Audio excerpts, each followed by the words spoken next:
shit!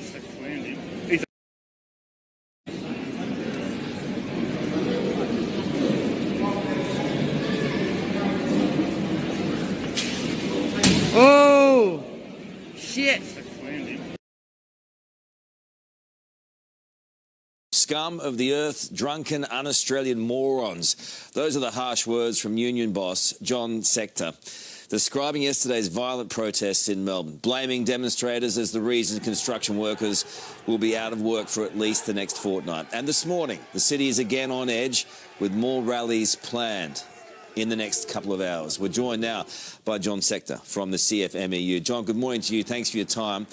Look, Bill Shorten said you were taken over by man-baby Nazis yesterday. Is that about right?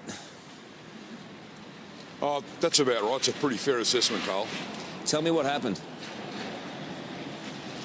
Well, I mean, a few construction workers came to the office. It just grew and grew. We got to a couple of hundred.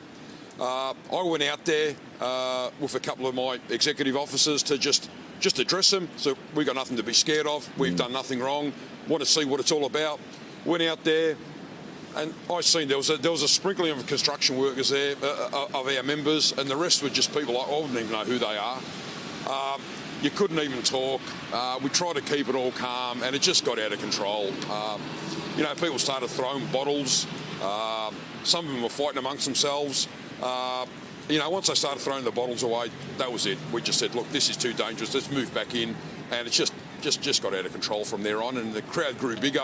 All these renter crowds that you've seen on the Saturday's protests were all there, professional protesters, and it just got out of control. Look, I've had pretty decent dealings with the CFMEU over the years. I reckon you'd have a pretty good idea on the division there between who was a renter crowd and who wasn't. Have you been able to tell the police what the division was? And were there actual neo-Nazis in the crowd?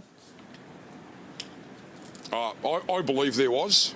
I wouldn't know one if I fell over one, to be quite honest, Carl, but I mean, my understanding is, yes, there's a few of them anti-vaxxer activists were there who are not union members, they're not from our industry, and they're the ones you see at all the protests. So, like I said, it just got out of control, and thanks to these, and then they were consuming a whole heap of alcohol, and thanks to these morons, 300,000 Victorians are sitting at home for at least the next couple of weeks, could drag out even longer. Wow. And it's just tragic. So on that part of it, because there are two different stories here. One was yesterday, and the other is the ongoing battle with COVID inside the industry. But a 2-week shutdown began at midnight